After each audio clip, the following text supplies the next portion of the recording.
मिला साहब, अब नंबर गेम की अगर हम बात करें तो कहा जा रहा है कि कौमी असम्बली में अब सादा अक्सरियत आ गई है नून लीग के पास, वो आपके ऊपर डिपेंडेबल नहीं है और अब उनका स्टाइल ऑफ पॉलिटिक्स चेंज हो जाएगा। आप एंटिसिपेट कर रही हैं कि ऐसा ही होगा?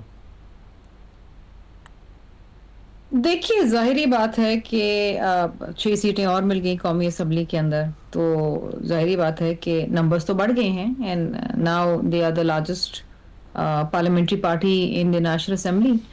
लेकिन पीपल्स पार्टी की अपनी अफादियत है, पीपल्स पार्टी का अपना एक किरदार है। और पीपल्स पार्टी तो ना सिर्फ एक इत्तेहादी का काम कर रही है, बल्कि पीपल्स पार्टी ऑपोजिशन का भी किरदार अदा कर रही है। और जिस तरह अभी आपने कहा कि 28वीं तरमीम आ जाएगी, तो उसके लिए फिर भी पीपल्स पार्टी की जरूरत पड़ेगी। और पीपल्स पार्टी चाहे इनके पास सिंपल मेजोरिटी क्यों ना हो, लेकिन कोई भी काम जो आवाम की ख्वाहिशात के बरखिलाफ होगा या सूबों की जो एक उनकी बेहतरी के खिलाफ होगा, तो उसको पीपल्स पार्टी ज़रूर ब्लॉक करेगी। ठीक है। और इसके अलावा यूसुफ रज़ा गिलानी साहब के भी एक इंटरव्यू पे डिस्कशन हो रही है। उन्होंने कहा कि जब हुकूमत तश्कील हम दे रहे थे तो तब हाफ टर्म का एग्रीमेंट हुआ था, जिसमें नून लीग और पीपल्स पार्टी इसको शेयर करेंगी। वज़ीर आज़म, स्पीकर और सेनेट के चेयरमैन की मुद्दत की बात हो रही है और ये एग्रीमेंट अब भी इन प्लेस है। तो ये अपने वोटर को तो नहीं बताया दोनों पार्टीज़ ने? ऐसी कोई बात हो चुकी थी? देखिए, गिलानी साहब होंगे प्रीवियस इशू को इस हवाले से अगर ऐसी कोई बात है, लेकिन नॉट टू माय नॉलेज। मतलब आउट राइटली आप कह रही हैं कि there was no discussion of the sort? नहीं, मे बी गिलानी साहब को इसकी नॉलेज हो, लेकिन मुझे नहीं है।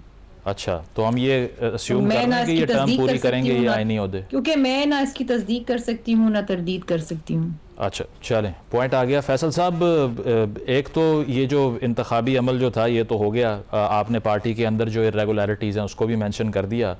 अब खान साहब से मुलाकात नहीं हो पा रही है आपके वज़ीर आला की, तो उस पर पहले लेटर भी लिखा था, उस पर भी ये एतराज़ था पार्टी के बहुत से लोगों का कि पावर ही नहीं है मरीम साहिबा के पास, पंजाब में तो पावर है ही नहीं, तो उनको लेटर लिखने का क्या फ़ायदा? क्या डिसाइड किया उस पर अब पार्टी ने, और वे फॉरवर्ड क्या है? एहतजाज की तरफ जाना है? पार्लियामेंट्री स्पेस तो मज़ीद श्रिंक हो गई पीटीआई की, अगली तरमीम की भी बातें हो रही हैं, अभी ये करप्शन की रिपोर्ट भी आपने देखी है, तो स्पेक्टेटर बन जाएं? क्या करें, सिर्फ देखते रहें ये सब कुछ जो हो रहा है उसको?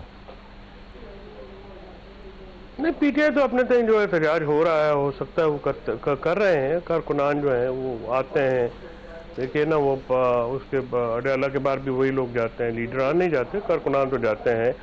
दूसरी जहाँ तक बात है, देखिए दो बातों का जवाब शर्मिला भी गोल कर गई हैं। एक तो जफर साहब ने कहा कि पीपल्स पार्टी झूठ बोल रही है, वहाँ पे धांधली नहीं हुई है और ये इलेक्शन हारे हैं। दूसरा उन्होंने कहा कि पीपल्स पार्टी का अमराना तर्ज, वो कह रहे हैं, मैंने ये नहीं कहा कि मेरी अपनी इंटरप्रिटेशन है ना। चले ठीक है, मैं वही कह रहा हूँ ना कि वो गलत कह रही हैं, गलत कह रही है और वो गलत कह रही है, पीपल्स पार्टी झूठ बोल रही है।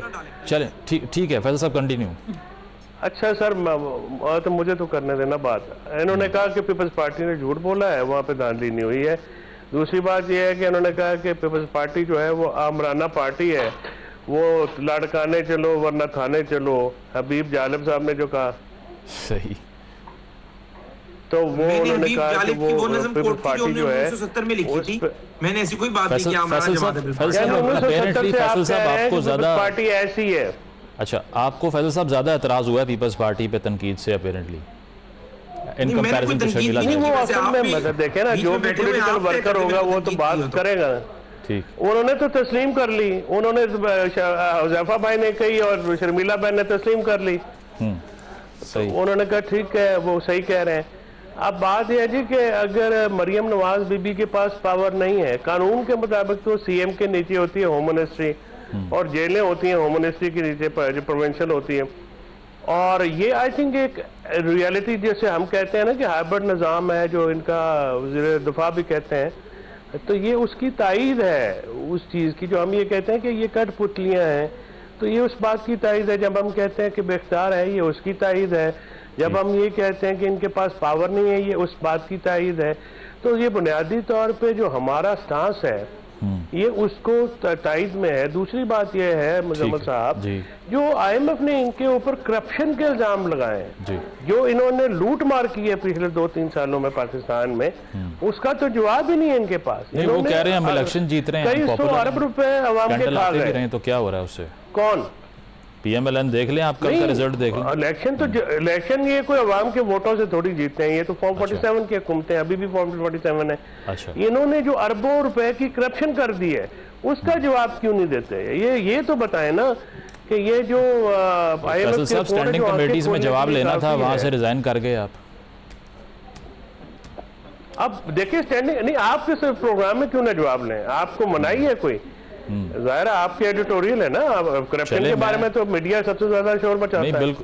बिल्कुल मैंने तो मेंशन किया इस रिपोर्ट को। ज़ैफर साहब रिस्पॉन्ड कर दें जी इस रिपोर्ट को। ये जो एलीट कैप्चर पाकिस्तान में है, IMF की कहने पे आपने रिपोर्ट पब्लिक की और फिर ये सब कुछ हुआ है, क्या डिफेंस है शुगर स्कैंडल का? 5300 बिलियन रुपीस खा गए हैं। देखिए 30 सेकंड ज़ैफर साहब। देखें IMF ने जो रिपोर्ट दी है, वो रिपोर्ट बिल्कुल ये नहीं है कि इस हुकूमत और इसकी टेन्योर के हवाले से या कोई स्पेसिफिक करप्शन के हवाले से। यही है जनरल बात की है उन्होंने, सुन ले मेरी बात, उन्होंने जनरल बात की है जो ऑडिट ऑब्जेक्शंस होते हैं वो सेटल नहीं हो पाते, उस पर उन्होंने बात की है। 4 सूबे हैं, एक सूबा KP की है जहाँ पे पीपल्स पार्टी की हुकूमत है, एक सूबा पंजाब है जहाँ पर नून की हुकूमत है, सिंध जो है वहाँ पीपल्स पार्टी की हुकूमत है।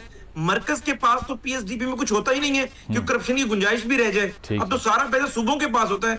मैं पंजाब को बीच में लेकर आ रहा हूँ। पंजाब का इशू तो IMF की जो रिपोर्ट है वो ये हरगिज नहीं है कि मरकज में कोई करप्शन हो रही है। उन्होंने ये कहा कि ये चीजें जो है लीकेज होती है पैसे की, इसको ठीक होना चाहिए। ठीक है, लेकिन ये करप्शन खत्म करना हुकूमत का ही काम है। बहुत शुक्रिया। वक्त खत्म हो चुका है। फैसल चौधरी साहब, शर्मिला फारूकी साहिबा, उज़ैर रहमान साहब,